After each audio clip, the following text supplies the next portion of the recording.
तो आज हम लोग पढ़ेंगे क्लास 12th केमिस्ट्री का एक बहुत ही इम्पोर्टेंट चैप्टर रासायनिक बल गतिकी। ठीक है, जिसको अंग्रेजी में क्या बोलते हैं, केमिकल काइनेटिक्स। बहुत ही इम्पोर्टेंट चैप्टर है जिससे हमेशा ऑब्जेक्टिव प्रश्न पूछा ही जाता है। ठीक है, तो इस चैप्टर में क्या पढ़ने वाले हैं, तो इस चैप्टर में हम लोग पढ़ेंगे कि आज तक बिहार बोर्ड में जितना भी ऑब्जेक्टिव पूछा गया है इस चैप्टर से रिलेटेड, वो सभी ऑब्जेक्टिव आज इस वीडियो में हम लोग देखेंगे। तो आप लोग इस वीडियो को कंप्लीट देखिएगा और उसके बाद अच्छे तरीका से सभी प्रश्नों को लिख लीजिएगा। ठीक है, तो चलिए चालू करते हैं। देखिए, सबसे पहला प्रश्न क्या है इसका, तापमान बढ़ाने पर अभिक्रिया की दर क्या होती है। ये दिया है, बढ़ता है, घटता है, स्थिर रहता है या इनमें से कोई नहीं। तो हम लोग पढ़े हैं कि जब तापमान बढ़ाया जाता है तो अभिक्रिया का दर जो होता है वो क्या होता है, बढ़ता है।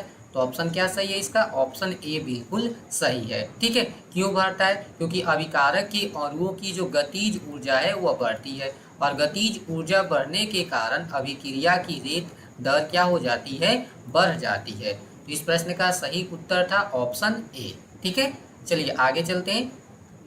दूसरा प्रश्न है, अभिक्रिया की औसत दर प्रदर्शित होती है। तो अभिक्रिया का जो एवरेज रेट पढ़े हम लोग वो प्रदर्शित होता है, बोल रहे हैं कि समय अंतराल में या किसी भी क्षण में या किसी भी समय में या इनमें से कोई नहीं। तो जो औसत दर का परिभाषा जानते होंगे वे आसानी से इसका आंसर दे सकते हैं। हम लोग औसत दर में क्या पढ़े कि कोई समय अंतराल लिया जाता है और उस पूरे समय अंतराल में अभिकारक की सांद्रता में परिवर्तन और कुल समय जो होता है उसके अनुपात को हम लोग क्या बोलते हैं, औसत दर बोलते हैं। तो जो औसत दर दिया जाता है, एवरेज रेट होता है, वो समय अंतराल में दिया जाता है, ध्यान रखिएगा। तो ऑप्शन क्या सही था इसका, ऑप्शन ए बिल्कुल सही था। ठीक है, अभिक्रिया का जो औसत दर होता है वह समय अंतराल को प्रदर्शित करता है। तो ऑप्शन ए सही है। अगला प्रश्न देखिए। अगला प्रश्न है, अभिक्रिया की तात्क्षणिक दर प्रदर्शित होती है। तो देखिए वो औसत था और ये क्या है, तात्क्षणिक। ए दिया है कि समय अंतराल में, बी दिया है किसी भी क्षण में, सी दिया है किसी भी समय में और डी दिया है इनमें से कोई नहीं। तो अभिक्रिया की जो तात्क्षणिक दर होती है वो किसी भी क्षण में होता है ना, प्रति सेकंड, प्रत्येक पल किसी भी क्षण पे जो अभिक्रिया की रेट होती है उसी को हम लोग क्या बोल देते हैं, तात्क्षणिक दर बोलते हैं। तो इस प्रश्न का सही उत्तर क्या है, ऑप्शन बी सही है। अभिक्रिया की तात्क्षणिक दर किसी भी क्षण में प्रदर्शित होती है। ठीक है, आगे देखिए। अगला प्रश्न है, किसी पदार्थ के अभिक्रिया की दर निर्भर करती है। तो कोई भी पदार्थ है उसके रासायनिक अभिक्रिया की जो दर होती है यानी आर, वो किस पर निर्भर करती है। दिया है सक्रिय द्रव्यमान पर, अणु भार पर, परमाणु भार पर या समतुल्य भार पर। तो हम लोग परिभाषा पढ़े होंगे कि रासायनिक अभिक्रिया की जो दर होती है वो पदार्थ के सक्रिय द्रव्यमान पर निर्भर करती है, एक्टिव मास सक्रिय द्रव्यमान पर निर्भर करती है। तो ऑप्शन क्या सही है, ऑप्शन ए बिल्कुल सही है। तो इस प्रश्न का सही उत्तर है ऑप्शन ए, सक्रिय द्रव्यमान। अगला प्रश्न देखिए क्या है आप लोग का। अगला प्रश्न है कि H2 गैस क्लोरीन, तो हाइड्रोजन क्लोरीन से अभिक्रिया करता है सूर्य के प्रकाश, सनलाइट के उपस्थिति में, और क्या बनता है, हाइड्रोजन क्लोराइड बनता है। तो पूछा है कि अभिक्रिया की कोटि क्या है। बोला है कि शून्य कोटि की अभिक्रिया है, प्रथम कोटि की है, द्वितीय कोटि की है या इनमें से कोई नहीं। तो देखिए हम लोग पढ़े हैं कि कोई भी रासायनिक अभिक्रिया सूर्य की प्रकाश की उपस्थिति में हो, ठीक है, सनलाइट की उपस्थिति में हो, या एक पढ़े थे कि उत्प्रेरक की उपस्थिति में हो। ठीक है, कोई रासायनिक अभिक्रिया प्रायः सूर्य के प्रकाश की उपस्थिति में हो या उत्प्रेरक की उपस्थिति में हो तो शून्य कोटि की अभिक्रिया होती है। तो यहाँ देखिए हाइड्रोजन जो है क्लोरीन के साथ अभिक्रिया करके हाइड्रोजन क्लोराइड बनाता है, लेकिन किसके उपस्थिति में, सनलाइट यानी सूर्य के प्रकाश की उपस्थिति में। तो यह जो रासायनिक अभिक्रिया है यह शून्य कोटि की अभिक्रिया है। तो ऑप्शन क्या सही है, ऑप्शन ए बिल्कुल सही है। ठीक है, ध्यान रखिएगा क्या है इसका आंसर, शून्य कोटि की अभिक्रिया। शून्य कोटि की अभिक्रिया क्या होता है, तो पढ़ें कि वैसी रासायनिक अभिक्रिया जिसकी अभिक्रिया की दर अभिकारक की सांद्रता पर निर्भर नहीं करती है उसे शून्य कोटि की अभिक्रिया कहते हैं। ठीक है, चलिए आगे देखते हैं। अगला प्रश्न देखिए, बोल रहे हैं कि CH3COO प्लस जल से अभिक्रिया करके क्या बनाता है, CH3COOH प्लस C2H5OH। पूछा है कि अभिक्रिया की कोटि क्या है, पुनः दिया है कि शून्य है, एक है, दो है या तीन है। ठीक है, तो ध्यान से देखिए, ऐसे प्रश्न भी हम लोग पढ़े होंगे कि जब किसी अभिकारक के सांद्रता में जो परिवर्तन होता है किसी दूसरे की अपेक्षा नगण्य होता है, नगण्य यानी न के समान होता है ना, तो अभिक्रिया की जो दर होती है वो किसी एक अभिकारक की सांद्रता पर निर्भर करती है। और ऐसे रिएक्शन को हम लोग क्या बोले थे, पढ़े थे, स्यूडो ऑर्डर रिएक्शन। क्या बोलते हैं उसको, स्यूडो ऑर्डर रिएक्शन, छद्म कोटि की अभिक्रिया। तो ये उसी का एग्जाम्पल दिया है। तो ध्यान दीजिए, यहाँ अगर देखेंगे तो हमें लगेगा कि ये दोनों पर डिपेंड कर रहा है, CH3COO C2H5 पर और जल पर भी, लेकिन ऐसा नहीं होता है। जल के मात्रा में जो परिवर्तन होता है वह ना के समान होता है। तो जो रासायनिक अभिक्रिया की दर होती है कोटि किस पर निर्भर करेगी, केवल CH3COO C2H5 की सांद्रता पर। ठीक है, इसीलिए यह प्रथम कोटि की अभिक्रिया का उदाहरण है। तो ऑप्शन इसका कौन सा सही हो जाएगा, ऑप्शन बी बिल्कुल सही होगा। ठीक है, कभी कंफ्यूज नहीं होगा, ये किसका हो जाएगा, ऑप्शन बी सही होगा। ठीक है, तो इस प्रश्न का सही उत्तर हम लोग का क्या था, ऑप्शन बी एक है, यानी फर्स्ट ऑर्डर रिएक्शन का उदाहरण है। ठीक है, चलिए अगला देखते हैं क्या है। अगला प्रश्न है, उत्प्रेरक अभिक्रिया की दर को क्या करता है। तो उत्प्रेरक हम लोग पढ़े कि वैसा पदार्थ हो जाए रासायनिक अभिक्रिया में भाग नहीं लेता है लेकिन रासायनिक अभिक्रिया की दर को प्रभावित करता है, उसे हम लोग क्या बोल देते हैं, उत्प्रेरक बोलते हैं। अब बोलते हैं कि उत्प्रेरक जो होता है यह रासायनिक अभिक्रिया की दर को क्या कर देता है, बढ़ाता है, घटाता है, बढ़ाता है या घटाता है, या इनमें से कोई नहीं। तो देखिए, हम लोग जानते हैं कि उत्प्रेरक रासायनिक अभिक्रिया की दर को प्रभावित करता है, और प्रभावित करने में दोनों आ जाएगा, अभिक्रिया की दर को बढ़ा भी सकता है और अभिक्रिया की दर को घटा भी सकता है। ठीक है, तो ध्यान रखिएगा, इसका सही आंसर है ऑप्शन सी सही है। ठीक है, उत्प्रेरक रासायनिक अभिक्रिया की दर को बढ़ाता है या घटाता है। ठीक है, अगला प्रश्न देखिए क्या है। अगला प्रश्न है, शून्य कोटि की अभिक्रिया के लिए वेग स्थिरांक का मात्रक क्या होता है। बहुत ही इंपॉर्टेंट प्रश्न है कि जो शून्य कोटि की अभिक्रिया होती है उसके लिए वेग स्थिरांक के का मात्रक क्या होता है। ऑप्शन ए दिया है लीटर प्रति सेकेंड, बी दिया है लीटर प्रति मोल, सी दिया है मोल प्रति सेकेंड और डी दिया है मोल प्रति लीटर प्रति सेकेंड। तो हम लोग जानते हैं कि के का मात्रक जो होता है शून्य कोटि के लिए वो होता है मोल पर लीटर पर सेकेंड। तो ऑप्शन क्या सही है, ऑप्शन डी बिल्कुल सही है। तो इसका सही आंसर है ऑप्शन डी, मोल प्रति लीटर प्रति सेकेंड। ठीक है, चलिए अगला प्रश्न क्या है। अगला प्रश्न है, प्रथम कोटि की अभिक्रिया के लिए टी हाफ होता है। टी हाफ क्या होता है, अर्धायु, जितने समय में प्रारंभिक सांद्रता की ठीक क्या हो, आधी हो जाए। ठीक है, पदार्थ की सांद्रता प्रारंभिक सांद्रता की ठीक आधी हो जाती है, उस समय को हम लोग क्या नाम देते हैं, अर्धायु, और इसे किसे लिखा जाता है, टी हाफ से। ठीक है, तो पूछा है कि प्रथम कोटि के लिए टी हाफ कितना होता है। जैसे टी हाफ दिया है 0.6/K, बी दिया है 0.693/K, सी दिया है टी हाफ जो होता है 0.10/K, या टी हाफ होता है 0.93/K। यह प्रश्न पूछा गया है। ठीक है, तो ध्यान रखिएगा कि प्रथम कोटि के अभिक्रिया के लिए टी हाफ का मान होता है 0.693/K, यही तो होता है। तो ऑप्शन देख लीजिए 0.693/K, ऑप्शन बी बिल्कुल सही है। तो इस प्रश्न का सही उत्तर क्या था, ऑप्शन बी। अगला प्रश्न देखिए, निम्न में कौन अभिक्रिया आर से पी यानी रिएक्टेंट से क्या बन रहा है, प्रोडक्ट के लिए सत्य है। निम्न में कौन अभिक्रिया, यहाँ व्यंजक होना चाहिए। ठीक है, ध्यान रखिए, निम्न में कौन व्यंजक इस अभिक्रिया के लिए, मतलब रिएक्टेंट से क्या बन रहा है, यहाँ प्रोडक्ट बन रहा है, तो इसके लिए कौन सा इसमें रेट लॉ जो है सही है। ठीक है, तो देखिए पहला दिया है कि आर बराबर minus delta R by delta T, दूसरा दिया है आर बराबर डेल्टा आर बटा डेल्टा टी, तीन दिया है delta P by delta T, और डी दिया है ए और सी दोनों सही है। तो चलिए हम लोग बेसिक से पढ़ते हैं। पहले बताइए रिएक्टेंट से क्या बन रहा है, प्रोडक्ट। तो हम लोग सीखे होंगे रेत कैसे लिखा जाता है, तो आर बराबर रिएक्टेंट की अगर सांद्रता लिया जाए, जैसे मान लीजिए D R by D T भी हम लोग पढ़े होंगे, D R by D T, इसको डेल्टा से भी लिख सकते हैं, ठीक है। तो ध्यान रखिए अगर रिएक्टेंट लिखा जाता है तो हम लोग जानते हैं कि रिएक्टेंट का सांद्रता समय के साथ क्या होता है, घटता है, ठीक है। और जब समय के साथ घटेगा तो यहाँ साइन क्या होना चाहिए, माइनस। तो इसका तो एक ये हो सकता है minus D R by D T, या इसी को हम लोग बोल सकते हैं माइनस डेल्टा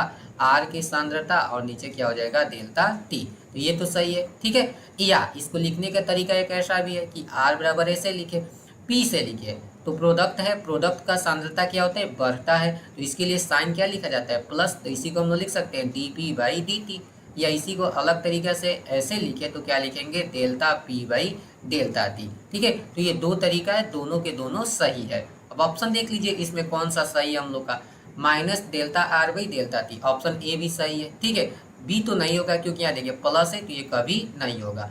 सी देखिए आर बराबर दिया है delta P by delta T, और ये भी क्या है, ऑप्शन सही है। तो हम लोग का ए भी सही है और सी भी सही है। तो ऑप्शन डी में देखिए दिया है ए और सी दोनों सही है, तो ऑप्शन डी बिल्कुल करेक्ट होगा। तो इस प्रश्न का सही उत्तर क्या है, ऑप्शन डी सही है, ठीक है। अगला प्रश्न देखिए,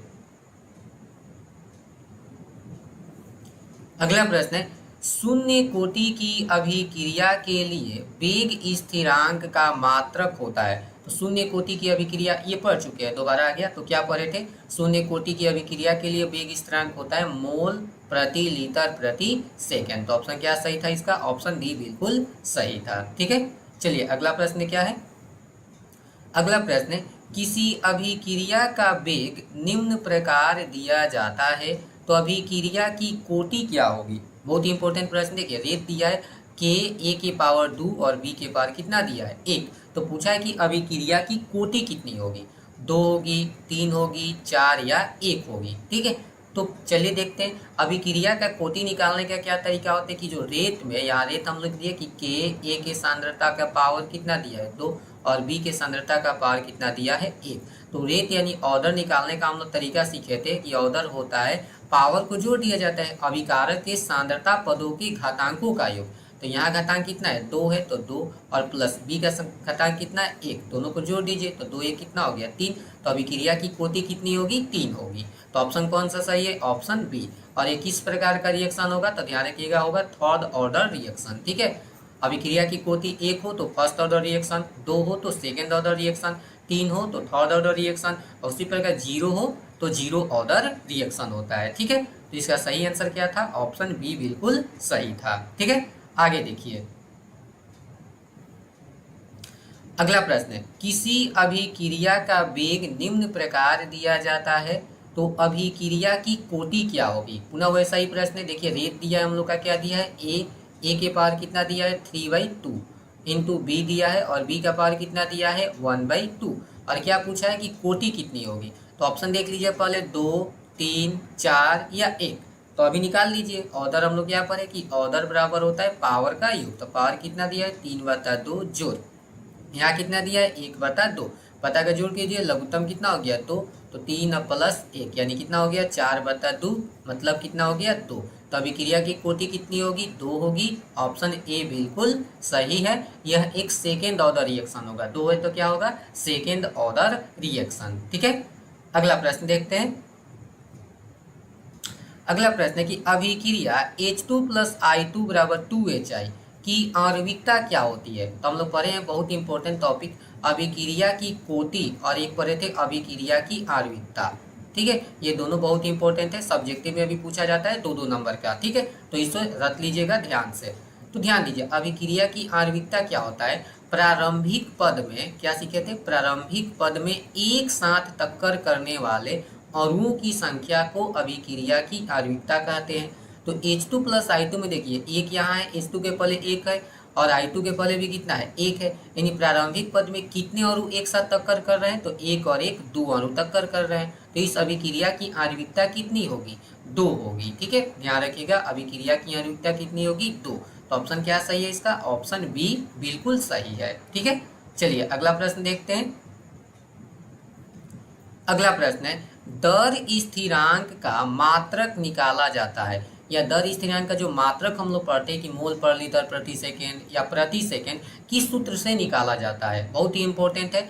मोल के पावर n-1, लीटर के पावर n-1 प्रति सेकेंड, या मोल के पावर 1-n, लीटर के पावर 1-n प्रति सेकेंड, या मोल के पावर 1-n, लीटर के पावर n-1 प्रति सेकेंड, या इनमें से कोई नहीं। तो आपको बताना है कि दर स्थिरांक का मात्रक का सूत्र क्या है। ठीक है, तो देखिए सिंपल सा इसका फॉर्मूला होता है मोल के पावर होता है 1-n, लीटर का पावर होता है n-1 और सेकेंड इनवर्स हमेशा रहता है। ठीक है, यही दोनों बदलता है, हमेशा ध्यान रखिए। तो दर स्थिरांक का मात्रक होता है यही मोल के पावर 1-n, लीटर के पावर n-1 प्रति सेकेंड। ऑप्शन देखिए क्या है, ऑप्शन सी बिल्कुल सही है। ठीक है, अगर जांच करना हो तो रख के देख लीजिए। मान लीजिए हम कि शून्य कोटि के लिए निकाले तो शून्य कोटि के लिए n का मान कितना होता है 0, इस पर रख लीजिए तो देखिए क्या मिल जाएगा, मोल यहाँ 0 में से घटाइएगा तो माइनस में हो जाएगा, तो मोल प्रति लीटर प्रति सेकेंड। प्रथम और कोटि की अभिक्रिया के लिए, तो प्रथम कोटि की अभिक्रिया के लिए n का मान कितना होगा 1 होगा। जब 1 यहाँ रखिएगा तो 1 - 1 0, यहाँ 1 - 1 0, केवल मात्र की क्या हो जाएगा, क्या प्रति सेकेंड हो जाएगा। यानी यही फार्मूला हम लोग का क्या है, सही है। ठीक है, तो ऑप्शन सी इसका करेक्ट आंसर था। चलिए अगला प्रश्न देखिए क्या है। प्रश्न है कि एक अभिक्रिया के लिए वेग स्थिरांक k का मान दिया है 10 मोल के पावर -2, लीटर के पावर 2 और s के पावर -1। यानी मोल के पावर -2 है, लीटर के पावर में क्या है 2 है और सेकेंड इनवर्स है। तो पूछ रहा है कि अभिक्रिया की कोटि कितनी है। ठीक है, यानी किस ऑर्डर का रिएक्शन है। तो सिंपल है, ध्यान दीजिए।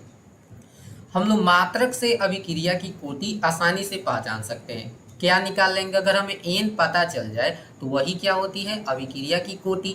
तो ध्यान से देखिए, इसके लिए एक आसान तरीका है कि हम लोग लीटर पर ध्यान देंगे। ठीक है, केवल किस पर ध्यान देना है, लीटर पे।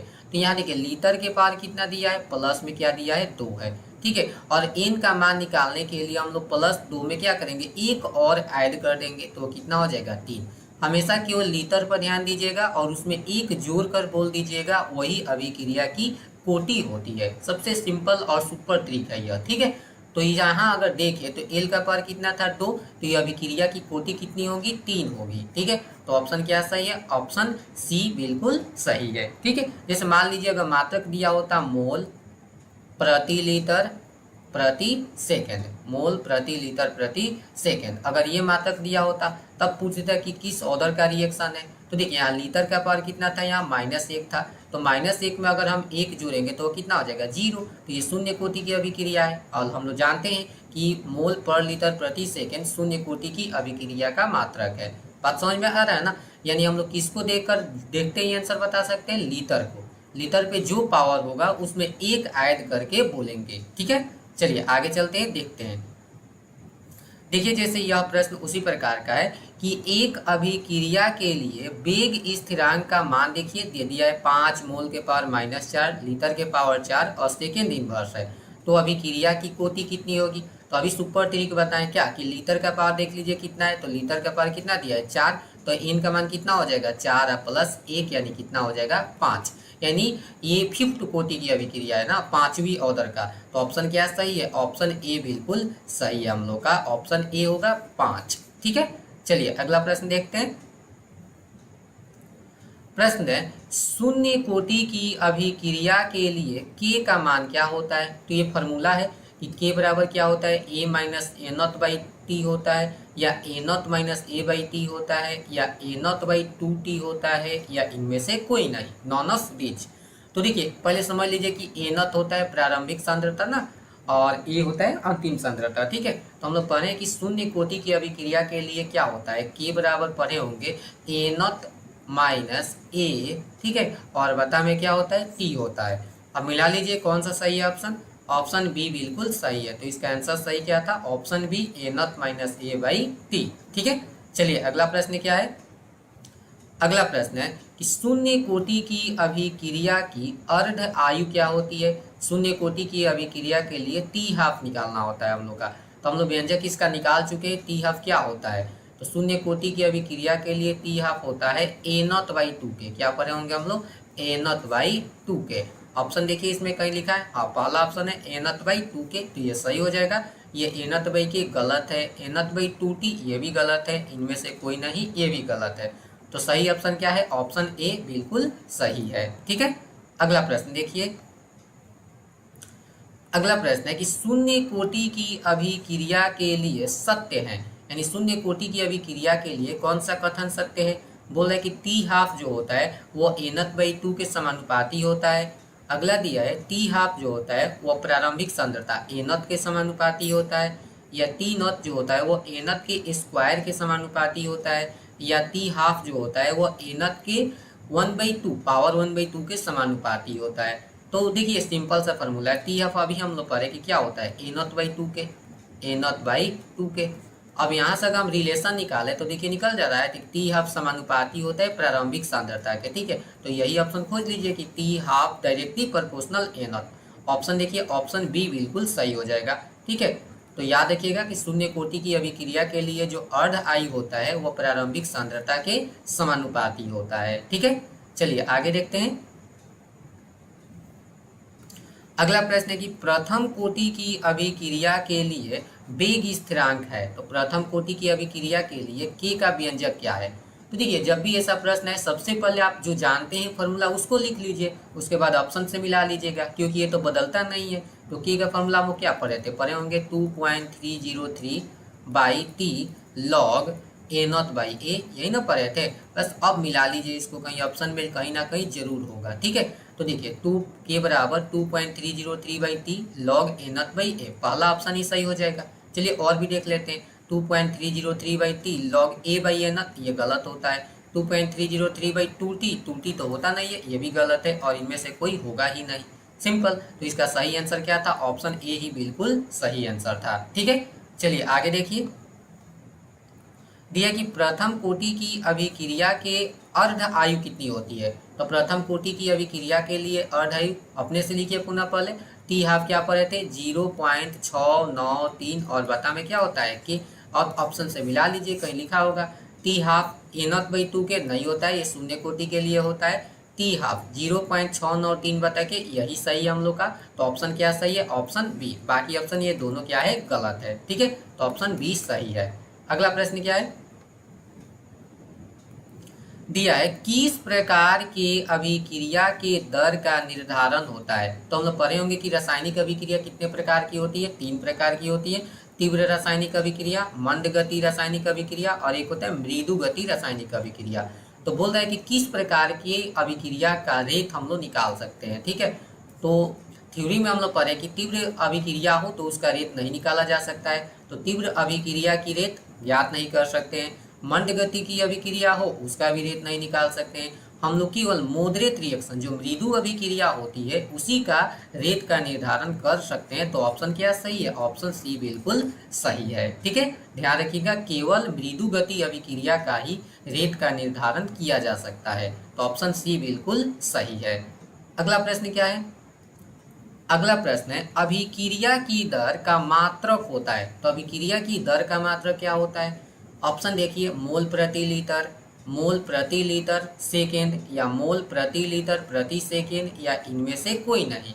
तो हम लोग पढ़े हैं परिभाषा, तो वहाँ लिखाया गया होगा कि अभिक्रिया की दर का जो मात्रक होता है वह मोल प्रति लीटर प्रति सेकेंड होता है। तो ऑप्शन क्या सही है इसका? ऑप्शन सी सही है, मोल पर लीटर पर सेकेंड। ठीक है, अगला प्रश्न,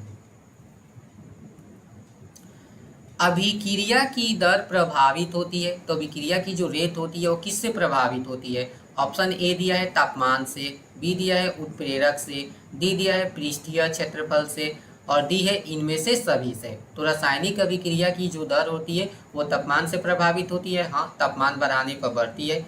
उत्प्रेरक से प्रभावित होती है, सही है, उत्प्रेरक की उपस्थिति में प्रायः रासायनिक अभिक्रिया की दर बढ़ जाती है, तो ये भी प्रभावित करती है। पृष्ठीय क्षेत्रफल, पृष्ठीय क्षेत्रफल से भी प्रभावित होती है। पढ़ें कि पृष्ठीय क्षेत्रफल बढ़ने पर रेट का मान क्या होता है? बढ़ता है। यानी ये तीनों ऑप्शन सही है, तो ऑप्शन डी बिल्कुल सही हो जाएगा, इनमें से सभी। तो ऑप्शन क्या है? ऑप्शन डी बिल्कुल सही है। ठीक है, अगला प्रश्न, निम्न में शून्य कोटि की अभिक्रिया के लिए कौन सही है? तो कौन ऐसा वाक्य है इसमें जो तथ्य है वो शून्य कोटि अभिक्रिया के लिए सही है? तो बताइए, शून्य कोटि अभिक्रिया के लिए टी हाफ जो होता है वह nth/k के बराबर होता है। तो पढ़े होंगे नहीं भाई, टी हाफ क्या होता है, टी हाफ तो होता है ए नॉट बाई टू के बराबर होता है, यानी ये कथन तो बिल्कुल गलत है, तो ये नहीं होगा। दूसरा, के का मान जो होता है 2.303/t log A naught by A होता है, तो ये के का मान होता है, लेकिन ध्यान रखिए प्रथम कोटि की अभिक्रिया के लिए होता है, शून्य कोटि के लिए नहीं होता है। आइए पूछा है शून्य कोटि के लिए, तो ये भी गलत है। टी हाफ क्या होता है 0.693/k होता है, तो ये भी प्रथम कोटि के लिए होता है, ध्यान रखिए ये भी गलत है। हाँ, आर बराबर के, ध्यान से देखिए, तो शून्य कोटि की अभिक्रिया के लिए हम लोग लिखते हैं कि आर जो होता है के इंटू ए, प्रारंभिक सांद्रता पर निर्भर ही नहीं करता है, सांद्रता पर डिपेंड ही नहीं करेगा, तो आर जो होता है वो के क्या होता है, बराबर होता है। शून्य कोटि की अभिक्रिया की दर वेग स्थिरांक के क्या होता है, बराबर होता है। तो ऑप्शन डी बिल्कुल सही है। वीवीआई प्रश्न है, बहुत ही इंपॉर्टेंट है, ध्यान रखिएगा, ठीक है। ऑप्शन डी बिल्कुल सही है। चलिए अगला प्रश्न हम लोग देखते हैं। दिया है कि अभिक्रिया की जो आणविकता होती है, तो अभिक्रिया की आणविकता कैसी होती है, ए दिया है ऋणात्मक, बी दिया है शून्य, सी दिया है प्रायोगिक और डी दिया है इनमें से कोई नहीं। तो अगर आप लोग अभिक्रिया की आणविकता की परिभाषा पढ़े होंगे तो आसानी से इस प्रश्न का उत्तर दे देंगे। चलिए, अभिक्रिया की आणविकता जो होती है निगेटिव नहीं होती है, शून्य कभी हो नहीं सकता और प्रायोगिक होता नहीं है, यानी इनमें से कोई नहीं, कोई भी ऑप्शन सही नहीं है। तो ऑप्शन क्या सही है इसका, ऑप्शन डी बिल्कुल सही है, ठीक है। अगला प्रश्न क्या है देखिए, अगला प्रश्न देखिए, दिया है कि निम्न में आर्हेनियस का समीकरण कौन है। तो आर्हेनियस का समीकरण हम लोग पढ़े होंगे, तो ये दिया है के बराबर ए ई के power minus E a by R T, या के बराबर ए ई के power E a by R T, या के बराबर माइनस ए ई के power minus E a by R, या के बराबर ए ई के पावर माइनस ई ए बटा में टी। तो आर्हेनियस का समीकरण चलिए हम लोग लिख देते हैं, के बराबर पढ़े होंगे ए ई के पावर माइनस ई ए बटा आर टी। अब देख लीजिए यही ऑप्शन सही होता है, यही आर्हेनियस का समीकरण है जिसको हम एक्सपेंड करके अलग तरीके से भी लिख सकते हैं, ठीक है। देखिए इसमें एक्सपेंड नहीं किया गया है, तो क्या होता है आर्हेनियस का समीकरण, के बराबर ए ई के power minus E a by R T. जो ऑप्शन देखिए ऑप्शन ए बिल्कुल सही है, ठीक है। तो ध्यान रखिएगा आर्हेनियस इक्वेशन, ठीक है। चलिए आगे देखते हैं। देखिए प्रश्न क्या है, अभिक्रिया की कोटि हो सकती है। तो अभिक्रिया की कोटि क्या हो सकती है, ऑप्शन ए दिया है कि शून्य हो सकती है, पूर्णांक हो सकती है, भिन्नात्मक हो सकती है, या इनमें से सभी, ठीक है। तो अभी पढ़े कुछ समय पहले कि अभिक्रिया की आणविकता क्या हो सकती है, अब पूछा है कि अभिक्रिया की कोटि क्या हो सकती है। तो देखिए हम लोग शून्य कोटि की अभिक्रिया पढ़ते हैं, जीरो ऑर्डर रिएक्शन, इसका मतलब क्या है कि अभिक्रिया की कोटि शून्य हो सकती है, तो ऑप्शन ए सही है। पूर्णांक में देखिए फर्स्ट ऑर्डर रिएक्शन पढ़ते हैं, सेकेंड ऑर्डर रिएक्शन पढ़ते हैं, यानी अभिक्रिया की कोटि पूर्णांक भी हो सकती है, तो ऑप्शन बी भी सही है। भिन्नात्मक भी हो सकता है, तो ऑप्शन सी भी सही हो जाएगा। यानी जब दो ऑप्शन सही है और ए बी का आंसर भी नहीं दिया, इसका मतलब क्या है, सब सही हो जाएगा इसका, तो ऑप्शन डी बिल्कुल सही है। अभिक्रिया की जो कोटि होती है शून्य हो सकता है, पूर्णांक हो सकता है, भिन्नात्मक हो सकता है, ठीक है। ऑप्शन डी बिल्कुल सही है। अगला प्रश्न क्या है, देखिए ये प्रश्न भी हम लोग बहुत बार पढ़े कि प्रायः 10 डिग्री तापमान बढ़ाने पर अभिक्रिया की वेग बढ़ती है। तो पहले तो याद रखिए कि तापमान अगर हम लोग बढ़ाएंगे, तापमान बढ़ाएंगे तो अभिक्रिया का वेग भी क्या होगा, बढ़ेगा। अब ये कितना बढ़ता है, लगभग 2 गुना हो जाता है, 3 गुना हो जाता है, 2 गुना या 3 गुना होता है, या इनमें से कोई नहीं। तो हम लोग पढ़े हैं, सिंपल सा एक पॉइंट दिखाया होगा कि अगर हम तापमान का मान 10 डिग्री सेल्सियस बढ़ाएं तो अभिक्रिया की जो वेग होती है वह 2 गुना से 3 गुना हो जाती है। ध्यान रखिएगा केवल 2 गुना नहीं बोलिएगा, 2 गुना से 3 गुना हो जाती है, तो ऑप्शन सी करेक्ट होगा, ठीक है। ध्यान रखिए ऑप्शन सी सही होगा। 10 डिग्री सेल्सियस तापमान बढ़ाने पर अभिक्रिया की वेग प्रायः 2 गुनी या 3 गुनी हो जाती है, ठीक है। अगला प्रश्न क्या है, अगला प्रश्न है, किसी अभिक्रिया के लिए वेग और वेग स्थिरांक एक समान है तो वह अभिक्रिया क्या होगी। देखिए अभी आया था बीच में कि वह कौन सी रासायनिक अभिक्रिया होती है, किस कोटि की अभिक्रिया होती है जिसके लिए वेग यानी के और वेग स्थिरांक यानी आर दोनों आपस में क्या होता है, बराबर होता है। ऑप्शन देख लीजिए, शून्य कोटि की अभिक्रिया, प्रथम कोटि की, द्वितीय कोटि की अभिक्रिया, या इनमें से कोई नहीं। तो अभी हम लोग पढ़े कि शून्य कोटि की अभिक्रिया के लिए आर जो होता है वो के बराबर होता है, बहुत इंपॉर्टेंट है, ध्यान रखिए। तो ऑप्शन क्या सही है, ऑप्शन ए सही है, ठीक है। अगला प्रश्न देखिए क्या है। अगला प्रश्न है, संक्रियन ऊर्जा का मान अधिक होने पर अभिक्रिया होती है धीमी गति से, तीव्र गति से, इनमें से दोनों, इनमें से कोई नहीं। तो सिंपल सा है कि अगर संक्रियन ऊर्जा ज़्यादा है, संक्रियन ऊर्जा क्या है, अधिक है, तो संक्रियन ऊर्जा अधिक होगा तो रिएक्शन जो होगा वो तेजी से नहीं होगा। ठीक है, संक्रियन ऊर्जा अगर कम होगा तो रिएक्शन तेजी से होता है। ठीक है, और संक्रियन ऊर्जा अधिक है तो रिएक्शन धीमी गति से होती है। तो ऑप्शन क्या सही हो जाएगा, ऑप्शन ए बिल्कुल सही है, धीमी गति से। ठीक है, चलिए अगला प्रश्न देखते हैं। अगला प्रश्न है, एक अभिक्रिया की दर को निम्न प्रकार व्यक्त किया जाता है। तो अभिक्रिया की कोटि क्या होगी। अब देखिए यहाँ आर का मान फॉर्मूला के रूप में दिया है, बोला है कि के ए के पावर कितना दिया है एक्स, बी के पावर कितना दिया है वाई, और पूछा है कि इसका रेट कितना होगा। तो हम लोग जानते हैं कि रेट क्या होता है, सांद्रता पदों के घातांकों का योग। तो यहाँ कितना दिया है एक्स और वहाँ क्या है वाई, तो रेट क्या हो जाएगा हम लोग को X plus Y. Option C बिल्कुल सही है, ध्यान रखिए। ठीक है, ऐसे प्रश्न पहले भी हम लोग बना चुके हैं। अगला प्रश्न क्या है,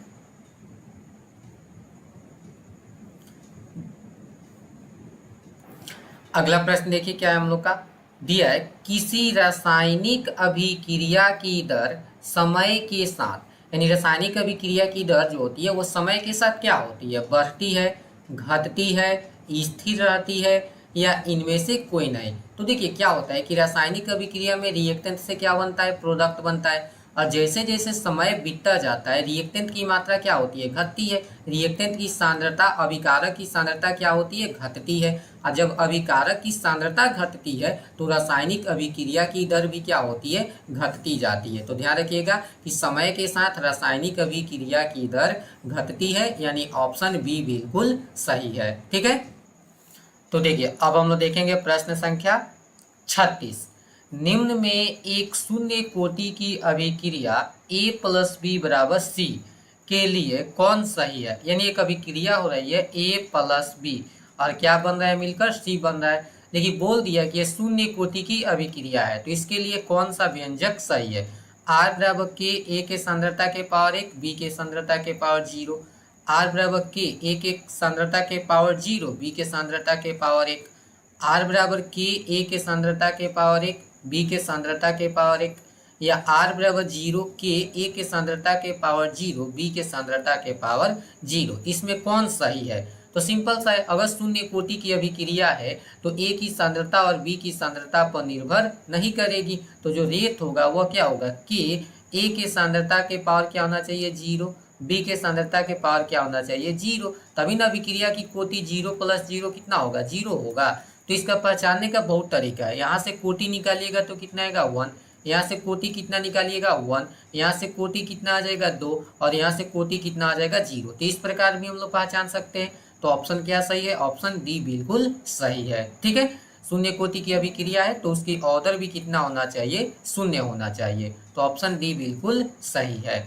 अगला प्रश्न क्या है, देखिए अगला प्रश्न है, निम्न कोटि किस कोटि की अभिक्रिया के लिए वेग तथा वेग स्थिरांक एक समान होता है। बहुत इंपॉर्टेंट प्रश्न है, कितना बार आ चुका है कि किस कोटि की अभिक्रिया के लिए। तभी तो पढ़े थे कि शून्य कोटि की अभिक्रिया के लिए, किसके लिए पढ़े, शून्य कोटि की अभिक्रिया के लिए वेग यानी के जो होता है वो आर के क्या होता है, बराबर होता है। वेग स्थिरांक रेट के बराबर होता है।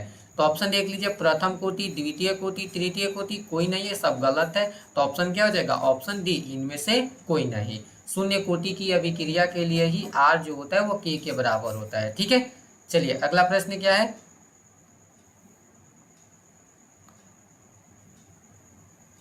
देखिए अगला प्रश्न क्या दिया हम लोग का कि अधिकांश अभिक्रियाओं के लिए ताप गुणांक का जो मान होता है वो किनके बीच होता है। तो बहुत सारी अभिक्रिया होता है, उन सभी अभिक्रियाओं के लिए लगभग ताप गुणांक का मान कितना होता है, 3 और 4 के बीच, 2 और 4 के बीच, 2 और 3 के बीच, या इनमें से सभी।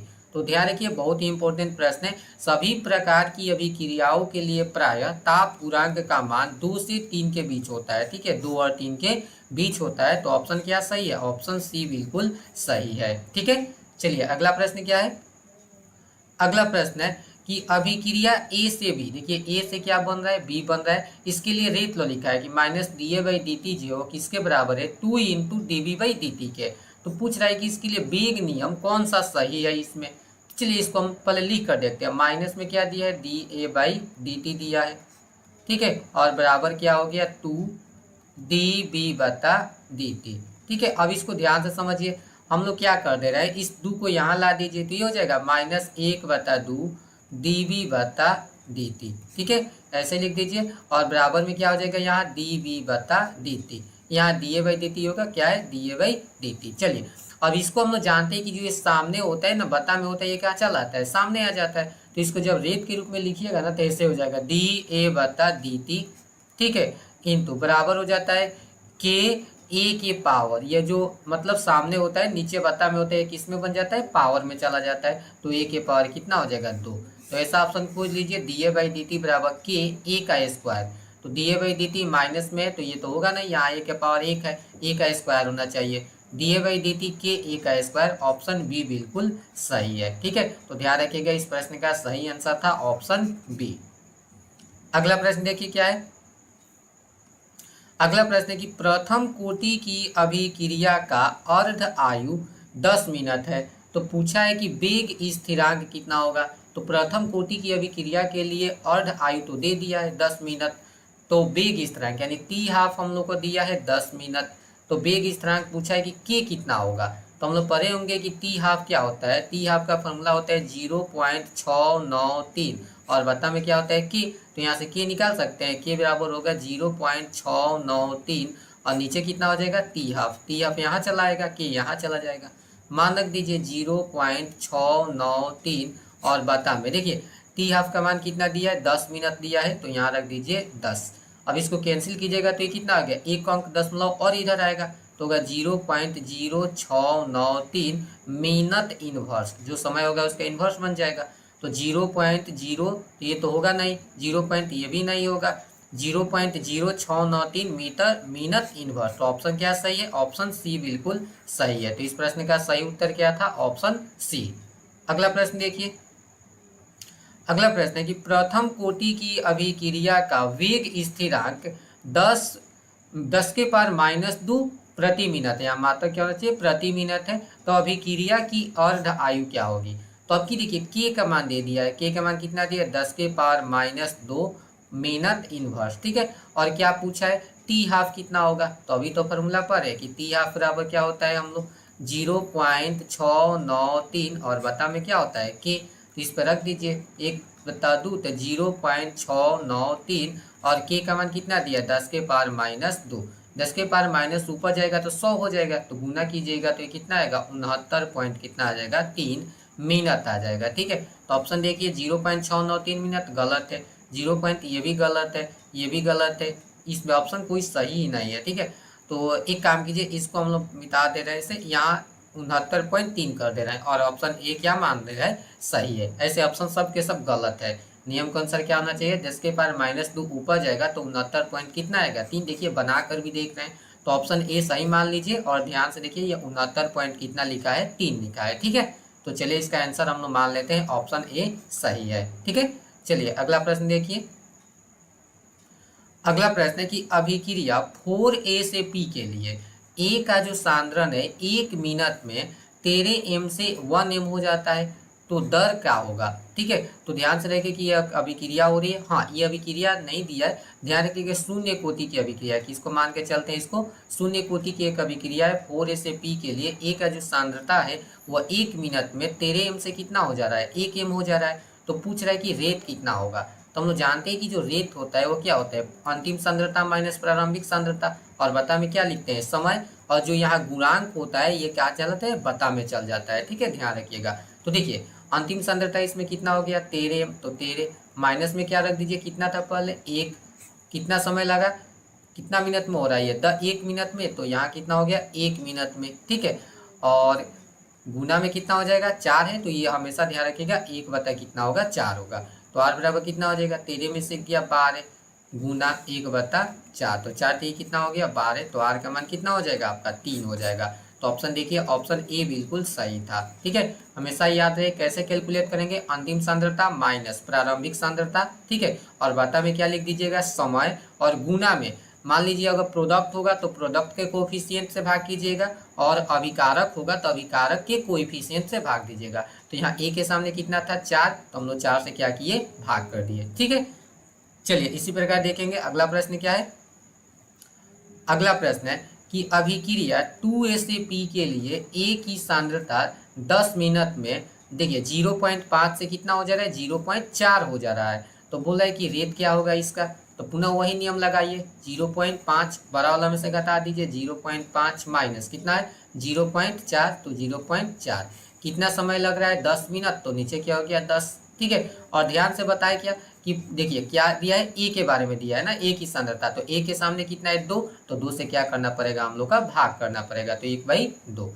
अब देखिए इसको घटा के 0.5 में से 0.4 घटाइएगा तो कितना आएगा 0.1 आएगा। ठीक है, और नीचे कितना हो जाएगा, देखिए 10 के जगह 10 और गुना में कितना है 1/2, यानी इसको ऐसे लिखिए 0.1 और नीचे और 10 दूना कितना हो जाएगा 20 हो जाएगा। अब 0.1 में 20 से भाग कीजिए तो सिंपल सा भाग कर सकते हैं हम लोग, r बराबर कितना हो जाएगा, इसको ऐसे लिख दीजिए 1 गुना 10 के पावर माइनस 1, और नीचे क्या रहने दीजिए 20, और 1 को 20 जगह बांटिएगा तो कितना आएगा 0.05 होगा पहले। अब 10 के पावर माइनस में कितना है 1 है, तो एक और दशमलव इधर आ जाएगा, तो ये जाएगा 0.005। अब इसको कैलकुलेट कर लीजिएगा, लेकिन ऑप्शन यही होगा 0.005। तो ऑप्शन क्या सही है, ऑप्शन सी बिल्कुल सही है। तो देखिए 43 क्वेश्चन और 44 क्वेश्चन दोनों एक ही तरीका का है, ध्यान से इसे समझ लीजिएगा। ठीक है, अगला देखिए, अगला प्रश्न है कि अभिक्रिया A से 5P के लिए P की सांद्रता 3 मिनट में 1 m से बढ़कर 16 m हो जाती है, तो अभिक्रिया की दर क्या होगी। तो देखिए बताए थे ना कि अभिकारक की सांद्रता घटती है, तो इसीलिए वहां कम हो जा रहा था, पहले ज्यादा था उसके बाद कम। यहाँ देखिए उत्पाद का सांद्रता से क्वेश्चन दिया है, तो उत्पाद की सांद्रता समय के साथ क्या होता है, बढ़ता है। तो पहले कितना था 1 m था और बाद में कितना हो गया 16 m हो गया, समय के साथ बढ़ गया। तो रेट कितना होगा, तो चलिए इसके लिए भी r बराबर वही फॉर्मूला लगाइए, कितना हो गया 16, पहले कितना था 1 था, माइनस कितना समय लगा होने में 3 मिनट लगा, तो 3 गुना में प्रोडक्ट के सामने कोफिशिएंट कितना है 5 है, तो 1/5 से क्या कर दीजिए भाग। हमेशा ध्यान रखिए जो कोफिशिएंट होगा उससे भाग कीजिएगा, नहीं तो गलत होगा। ठीक है, चलिए इसको कैलकुलेट कर लीजिए, 16 में से 1 गया 15/3 और गुना में 1 कितना हो गया 5, 5 3 15 से 15 कैंसिल हो जाएगा, तो ऑप्शन क्या हो जाएगा इसका 1 होना चाहिए, कहीं एक ऑप्शन है ही नहीं। ठीक है, तो यहाँ ध्यान रखिए कि ऑप्शन में 1 होना चाहिए लेकिन नहीं दिया है, तो यहाँ ऑप्शन 2 को हम लोग क्या मान लेते हैं 1 मान लेते हैं। ठीक है, तो इस प्रश्न का सही आंसर 1 होगा, आर का मान 1 होना चाहिए, जो ऑप्शन डी मान लीजिए। ठीक है, तो ऑप्शन क्या हो जाएगा इसका, ऑप्शन डी सही हो जाएगा। चलिए अगला प्रश्न देखते हैं। अगला प्रश्न है कि वेग नियम व्यंजक होता है, तो जो वेग नियम हम लोग निकालते हैं वो कैसा होता है, प्रयोगात्मक होता है, गणितीय होता है, सैद्धांतिक होता है, या इनमें से कोई नहीं। तो हम लोग थ्योरी जब पढ़े थे तो उस समय बताया गया था कि जो वेग नियम होता है वो कैसा होता है, प्रयोगात्मक होता है, प्रयोग करके निकाला जाता है। तो ऑप्शन क्या सही है इसका, ऑप्शन ए बिल्कुल सही है। ठीक है, अगला प्रश्न देखिए, अगला प्रश्न हम लोग का देखिए क्या है, दिया है कि एक शून्य कोटि की अभिक्रिया है वह 10 सेकेंड में 90% पूर्ण हो जाती है, तो अभिक्रिया की वेग क्या होगी। देखिए ये प्रश्न बेसिक सा है, समय कितना दिया है पहले ध्यान दीजिए, समय दे दिया है 10 सेकेंड, 10 सेकेंड हो गया। अब देखिए क्या रहा है कि 10 सेकेंड में 90% पूरा हो जा रहा है, यानी मान लीजिए कि प्रारंभिक सांद्रता अगर 100 था तो अंतिम सांद्रता कितना हो जाएगा 100 माइनस 90% तो कंप्लीट हो गया, तो 100 माइनस 90 यानी कितना हो जाएगा 10 हो जाएगा। अब हम लोग फार्मूला पढ़े हैं के बराबर क्या होता है ए नॉट माइनस ए बाई के, यानी मान लीजिए घटा लीजिए कि 100, ठीक है ए नॉट शुरुआत में कितना था 100 और बाद में कितना हो गया 100 माइनस, सॉरी क्या था ए नॉट माइनस है 100 माइनस में कितना हो गया अंतिम में कितना हो गया यहाँ 10, तो 100 माइनस 10 और समय कितना लगा होने में 10 सेकेंड, तो 10 रख दीजिए। के बराबर कितना हो गया 100 में से 10 गया कितना होगा 90 और बता में कितना हो गया 10, यानी 0 से 0 कट जाएगा तो 9 हो जाएगा। ऑप्शन क्या था इसका सही, ऑप्शन बिल्कुल ए सही था। ठीक है, कि शून्य कोटि की अभिक्रिया 10 सेकेंड में अगर 90% पूरा हो जाती है तो अभिक्रिया की वेग कितनी है 9 है। ठीक है, तो ध्यान रखिएगा 9, और के का मात्रा कोई होता है मोल पर लीटर प्रति सेकेंड। ठीक है ना, अगला प्रश्न देखिए, एक प्रथम कोटि की अभिक्रिया 100 मिनट में 99% पूरा हो जाती है, तो अभिक्रिया की वेग क्या है? पुनः वही पूछा है, लेकिन ये प्रथम कोटि की अभिक्रिया है और प्रथम कोटि की अभिक्रिया की होता है 2.303 बाई टी लॉग ए बता ए माइनस 6, या ऐसे बोल दीजिए प्रारंभिक सांद्रता बता अंतिम सांद्रता।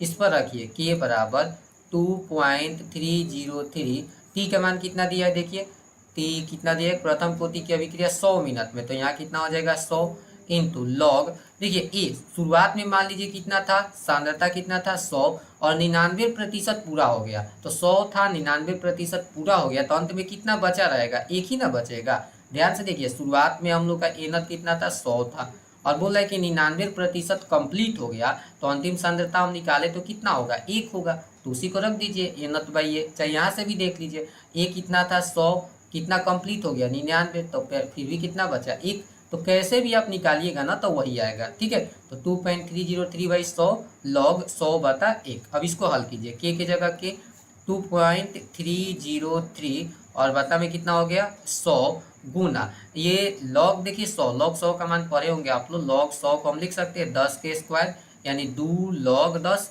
और 2 लॉग 10 का मान कितना हो जाएगा 2 गुना 1 मतलब 2 हो जाएगा, तो ये कितना हो गया आपका मान 2 हो गया, ठीक है। यानी के का मान हम लोग का कितना आ जाएगा, ये गुना के कर दीजिए तो ये हो गया 4.606, कितना हो गया 4.606, और नीचे कितना से भाग देना पड़ेगा 100 से, क्योंकि यहाँ तो 100 है। अब देखिए 100 से जब भाग दीजिएगा तो ये क्या हो जाएगा, दशमलव इधर आएगा ना, और तो के का मान हम लोग का हो जाएगा 0.0, 2 अंक इधर जाएगा ना, एक अंक यहाँ एक, हाँ 0.046, लगभग ये आएगा 0.04 से, इसमें कहीं ऑप्शन है नहीं है 2 पॉइंट, तो ऑप्शन क्या हो जाएगा, इनमें से कोई नहीं, कोई भी सही नहीं है, ठीक है। ये हो सकता था लेकिन इसके पहले दशमलव होना चाहिए, तो ऑप्शन हम लोग का कोई सही नहीं है, तो इसके लिए हम लोग का ऑप्शन मार दीजिए डी सही हो जाएगा, ठीक है। कैलकुलेशन ऐसा ही किया जाता है, न्यूमेरिकल हम लोग बना चुके हैं, ठीक है।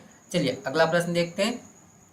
अगला प्रश्न है कि वह न्यूनतम ऊर्जा जिस पर अभिकारक के अणु एक विशेष सजावट में टकराकर उत्पाद बनाते हैं, तो उस न्यूनतम ऊर्जा को हम लोग क्या बोलते हैं, कि अभिकारक के अणु होते हैं तो एक विशेष सजावट में व्यवस्थित होते हैं और उत्पाद का निर्माण करते हैं, तो उस ऊर्जा को क्या कहते हैं। बोला है कि संक्रियन ऊर्जा कहते हैं, दहली ऊर्जा कहते हैं, कि ए और बी दोनों कहते हैं, या इनमें से कोई नहीं। तो हम लोग परिभाषा पढ़े होंगे कि वैसी ऊर्जा जो जिस पर अभिकारक के अणु क्या होते हैं एक विशेष क्रम में सजते हैं और टकरा कर नया प्रोडक्ट बनाते हैं, तो उस ऊर्जा को हम लोग देहली ऊर्जा कहते हैं। तो अब इसका ऑप्शन क्या सही था, ऑप्शन बी बिल्कुल सही है, उसे हम लोग देहली ऊर्जा कहते हैं, ठीक है। चलिए अगला प्रश्न क्या है।